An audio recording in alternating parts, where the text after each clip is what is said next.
People kept telling me that Japan is the safest country in the world. The trains are on time, the streets are clean, and the convenience stores are amazing. My friend said before I left. You can get anything at a Conbini.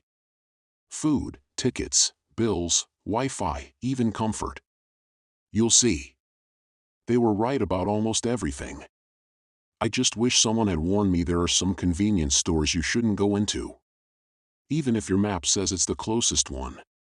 Especially if your map says it's the closest one. It was my third night in Tokyo. I was jet-lagged, overexcited, and terrible at time management.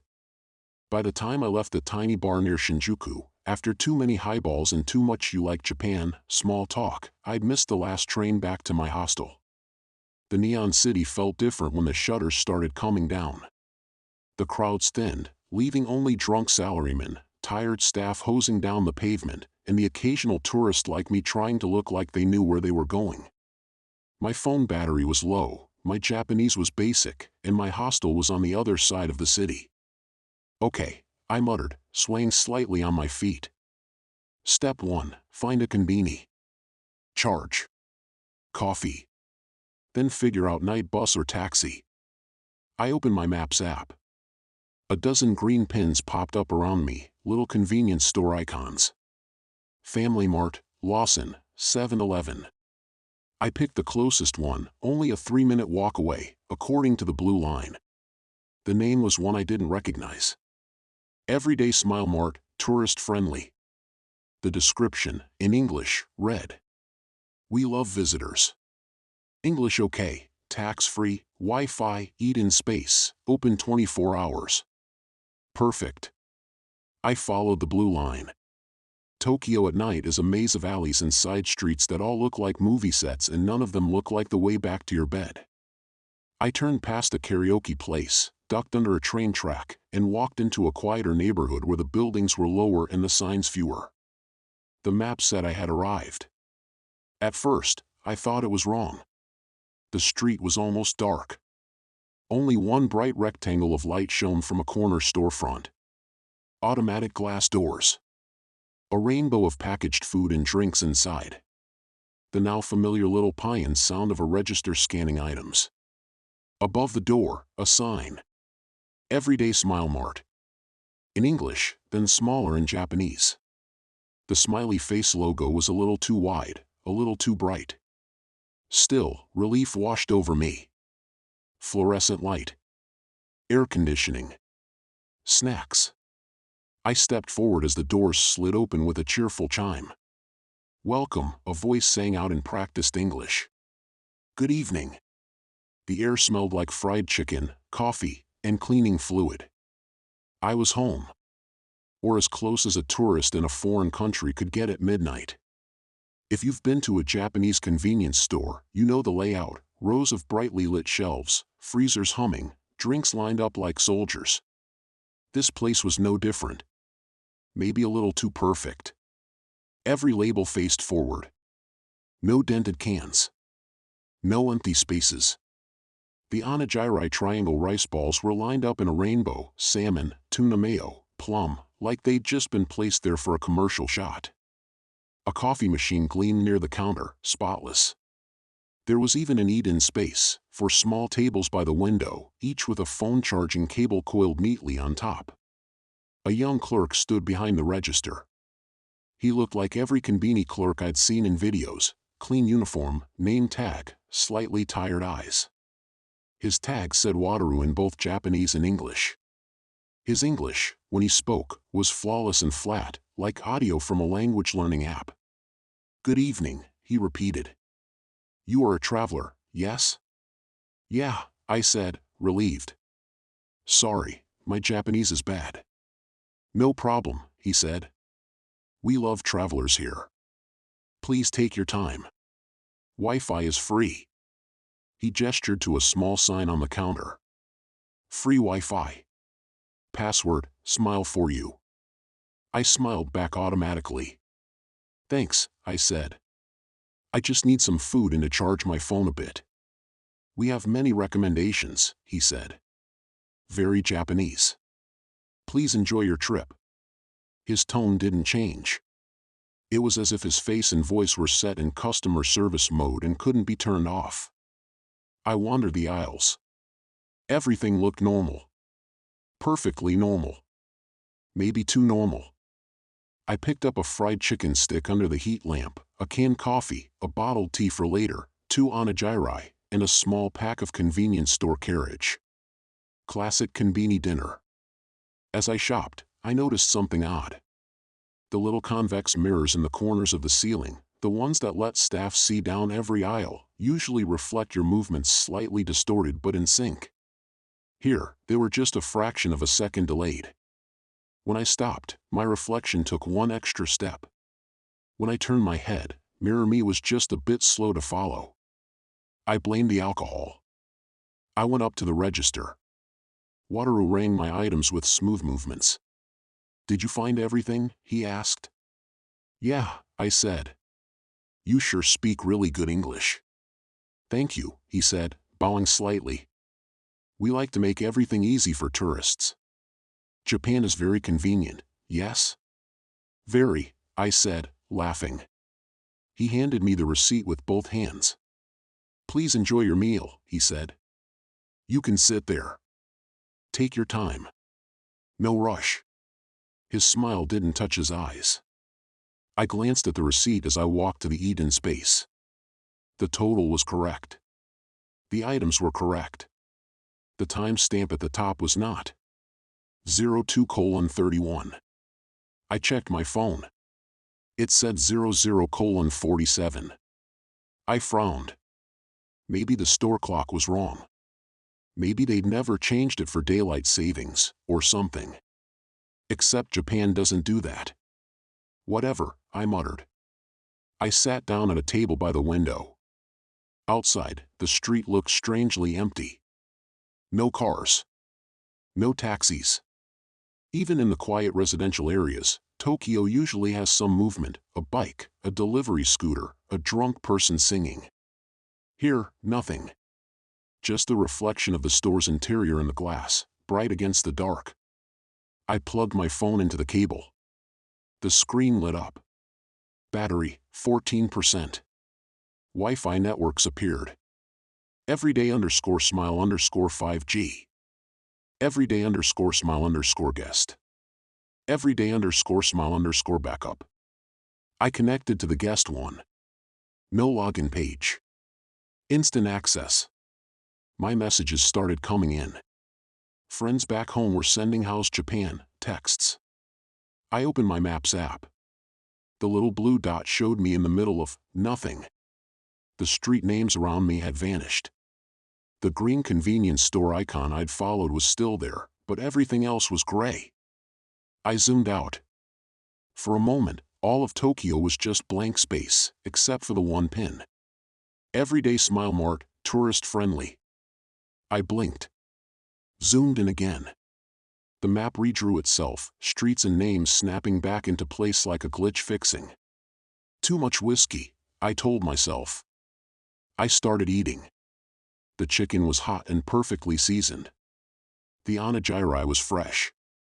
The canned coffee was ice cold. Everything tasted better than it had any right to. Like some ideal version of Conbini food.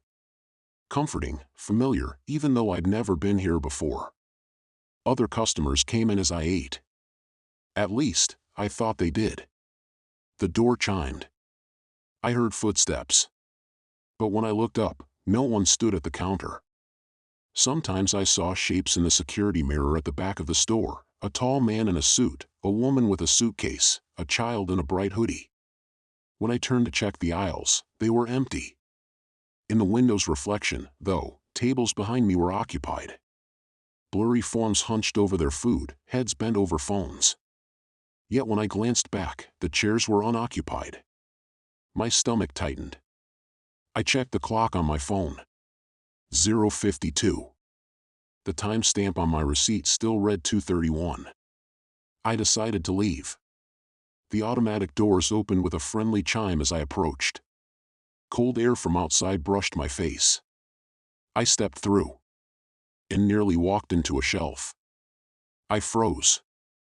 Instead of asphalt and night air, I was staring at a row of instant noodles. Bright cups and packets, stacked neatly. The same aisle I'd walked down earlier. Behind me, the doors slid shut. "Is everything okay?" Wataru asked from the counter. His smile hadn't changed. I said. "I thought that was the exit." He tilted his head slightly, like a curious bird. "That is the exit," he said. "Please, come again." I looked back. The doors were there. Glass. Logo sticker. Automatic sensors. Beyond them, once again, the dark street and the faint glow of a vending machine across the road. I could see my own reflection in the glass. Traveler, backpack, slight slump of someone too tired to question reality properly. I took a breath. Stepped forward again. The doors opened. I walked out. Fluorescent light faded behind me. The cool night wrapped around me. Relief loosened my chest. I turned to look back at the store. Everyday Smile Mart smiled down at me. Inside, Wataru stood in the same posture behind the counter. He lifted one hand in a small wave. I raised mine back. Our reflections in the glass overlapped. For a moment, my smile and the logo's wide, printed grin lined up perfectly. Then I turned away and started walking. I made it about 10 steps before I realized something was wrong. The street didn't look like the one I'd come from. It didn't look like any Tokyo street I'd seen. There were no other signs. No apartment windows. No vending machines vending glowing drinks. Just darkness and a single flickering streetlight further ahead. I turned around to get my bearings. Everyday Smile Mart was still behind me. Exactly the same distance away. Exactly the same corner. Exactly the same welcoming glow. I had the unpleasant sensation that I hadn't moved at all. I checked my phone. No signal. Wi-Fi. Everyday_smile_guest connected. Everyday_smile_5G. Everyday_smile_backup. Battery, 13%. The map showed my blue dot directly on top of the store icon. No matter how I turned, the little arrow stayed pointing at it. I tried to set a route back to my hostel. The app thought for a moment. Then the screen went white. A message popped up. Route not available while in store. Please exit to start navigation. In store? I said out loud. I looked up. The sliding doors opened with their cheerful chime. Warm air washed over me. "Welcome again," Wataru called. "Did you forget something?" The world tilted slightly. My brain did a manual reboot. "No," I said slowly. "No, I'm just leaving." "Of course," he said. "Take your time. Japan is very convenient, yes?" His script hadn't changed at all. I took a step backward. The asphalt under my feet felt wrong. Too smooth. Too clean. Like brand new flooring designed to look like a street. In the window's reflection, the inside of the store looked larger than it should. Aisles stretching further back. More shelves. More bright, endless rows of nice things to buy. Behind Wataru, I saw them. Customers. Dozens. All sitting at the eat-in tables. All hunched over their food. All with faces blurred into static. When I spun around to look inside properly, the tables were empty. Only the reflection was crowded. My heart hammering, I forced myself to think. This was a dream. A drunk hallucination. Some elaborate performance art. Not something unexplainable. Not a trap. "Excuse me," I said, forcing my voice to sound normal. "Where is the nearest station?" Wataru's eyes flicked to my phone. "You do not need train," he said, tone cheerful. "Everything you need is here. Food. Wi-Fi. Power. Bathroom. Very safe. Very convenient." He said convenient like it was a religion. I still need to go back to my hostel, I said. Checkout is in the morning. In the morning, he repeated, as if tasting the words. He nodded. The morning is soon, he said. You can stay here until then. He gestured at the tables. Please, he added. Take your time. The receipt crinkled in my pocket. I pulled it out again. The timestamp had changed. 05:02. My phone still said 059. Something scraped along the ceiling. I looked up. The convex mirror above the aisles was full of people now. They moved slowly between the shelves. Picked up items. Put them back. Walked in strange loops. Their faces were all wrong. Smudged, like fogged glass. In the actual aisle beneath the mirror, no one was there. I watched my own reflection. I did not move. In the mirror, I raised a hand and waved. My real arm hung frozen at my side. My reflection smiled wider than I could. Teeth too white in the fluorescent light. Something inside me snapped. I grabbed my bag, yanked my phone free of the cable, and ran for the door. The chime rang. The doors slid open. I hurtled through. And slammed into the drink fridge. Bottles rattled. Cold glass bit my skin. I staggered back. I was in the drinks aisle. The automatic door slid shut behind me. Be careful, Wataru said politely. Please do not run in the store. I don't know how long I tried. I walked every aisle. Checked every corner. Looked for emergency exits, loading doors, windows that opened. Every time I approached the glass front, the outside street was there. The same angle. The same vending machine glow. But the second I stepped through, I ended up somewhere inside again. Sometimes in front of the magazines. Sometimes near the ATM. Once in front of the microwave, where a bento rotated slowly behind fogged glass even though I hadn't put anything in. The bathroom door had a small sign, toilet. I thought about trying it. Then I imagined what might happen if I walked into a room with no mirrors and no windows in a place that already didn't obey normal rules. I kept walking. Wataru never left the register. His script repeated. We love travelers here. Everything is easy for you. Japan is very safe. Please take your time. Once, I tried to grab his arm. His skin was cold and very smooth, like plastic just warm enough to fool you. He looked down at my hand. His smile didn't change. Please do not touch the staff, he said pleasantly. For your safety. I began. Something tapped my shoulder. I spun. No one behind me. In the convex mirror, though, I saw my reflection from above. And a second figure standing behind it. Tall. Featureless. Its hands resting lightly on my reflected shoulders. I squeezed my eyes shut. Breathed. Opened them. The figure was gone. Both in the mirror and behind me. My legs shook. I went back to the Eden space and sat down. Outside, the world beyond the glass looked like a screensaver. Inside, the clock above the register ticked steadily. I hadn't noticed it before. The hands spun too fast. Second, minute, hour, all blurring together. Yet the time display on the register screen never changed from 00:00. My phone buzzed. Battery, 11%. A notification from the Maps app. Thank you for visiting Everyday Smile Mart. Please rate your experience. There were 5 empty stars. Under them, a sentence. Did you find everything you needed for your trip?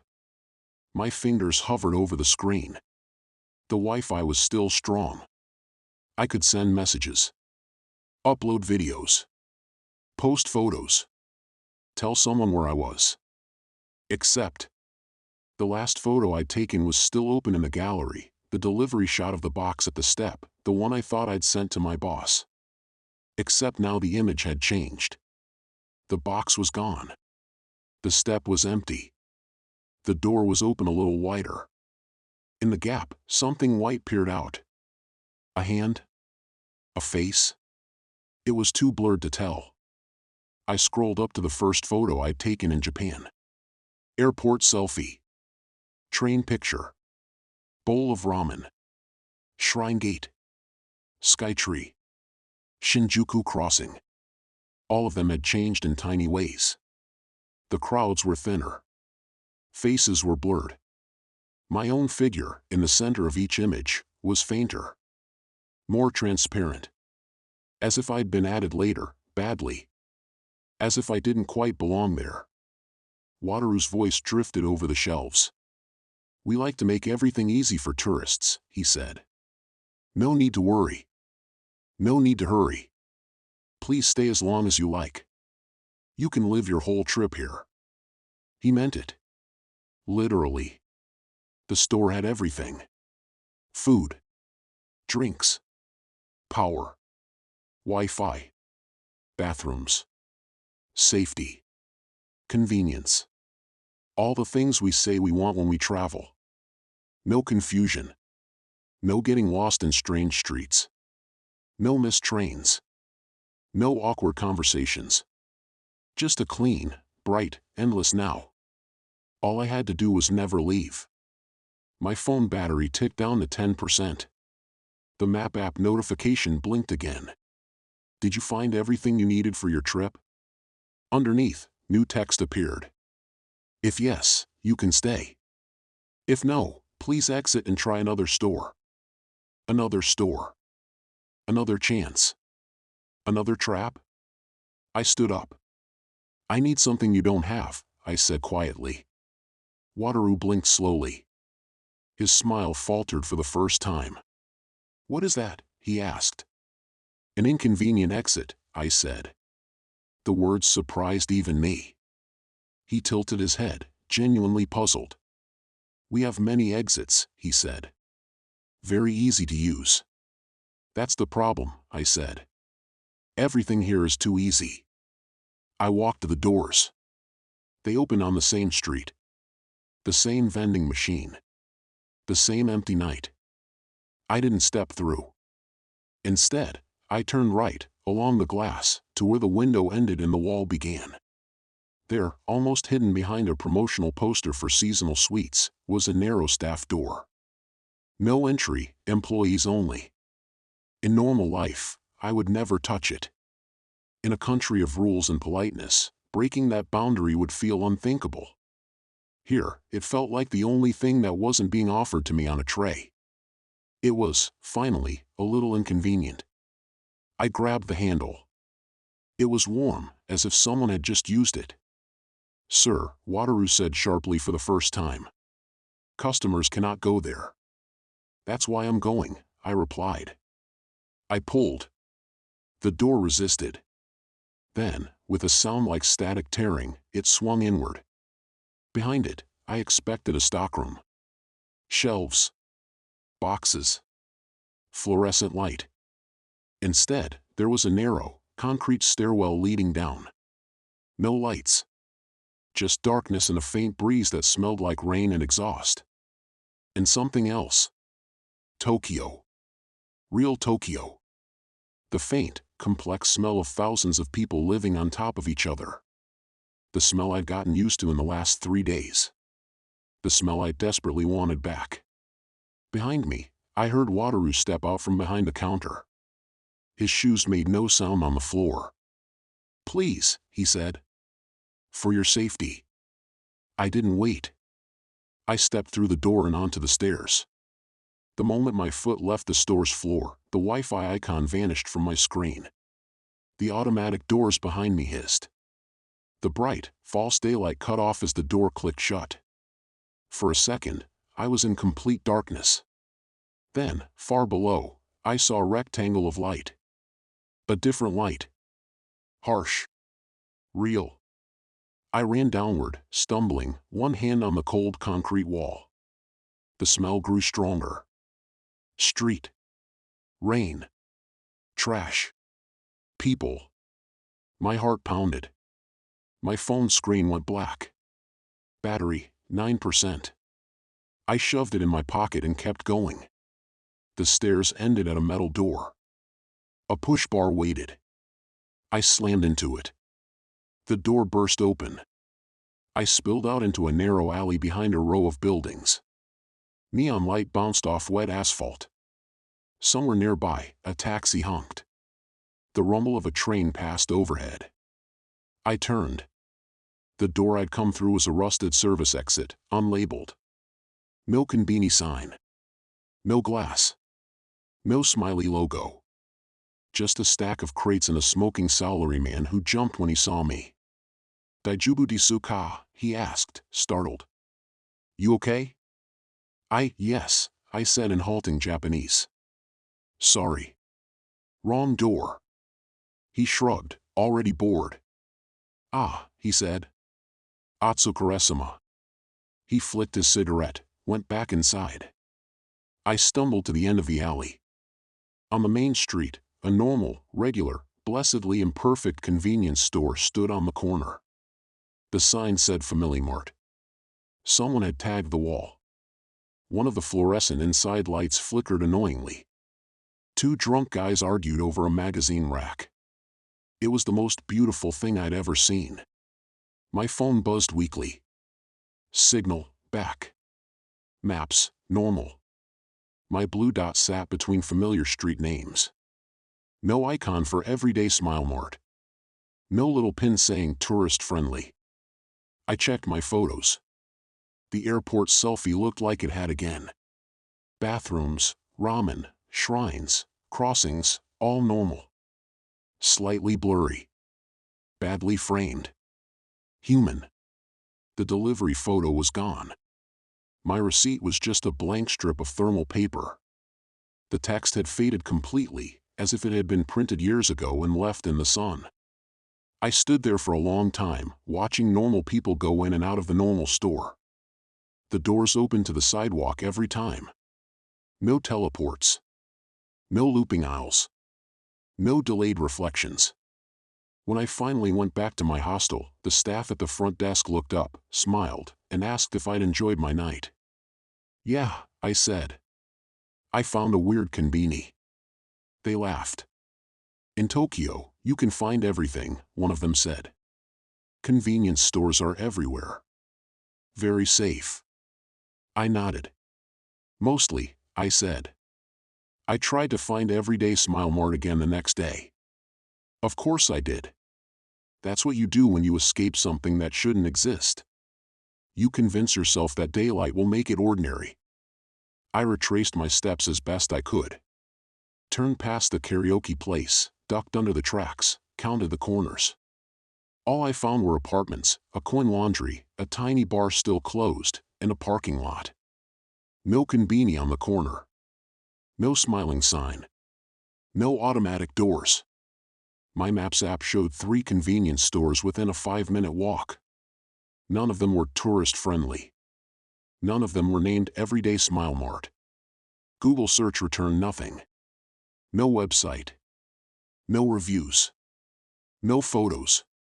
My Wi-Fi list never again showed everyday_smile_5G. Sometimes, though, late at night, when I'm hungry and tired and I open my Maps app in some unfamiliar city, Osaka, Sapporo, even back home, I'll see it. Just for a second. A little green icon with a name under it. Everyday Smile Mart, tourist friendly. If I blink, it's gone. Maybe it's a glitch. A cached result. A memory. Or maybe it's just waiting for someone else who's tired, a little drunk, a little lost, and very grateful for a bright, clean, English-speaking place where everything is easy and safe and nothing unexpected ever happens. If you're that person, and you see it, and your app tells you 3 minutes away, open 24 hours. Do yourself a favor. Find somewhere harder to get to. Somewhere with a broken sign, or a grumpy owner, or no English menu. Somewhere that reminds you the world is real and inconvenient and doesn't exist just to make your trip smooth. Because some convenience stores really do have everything, including a spot on the shelf for tourists who never check out.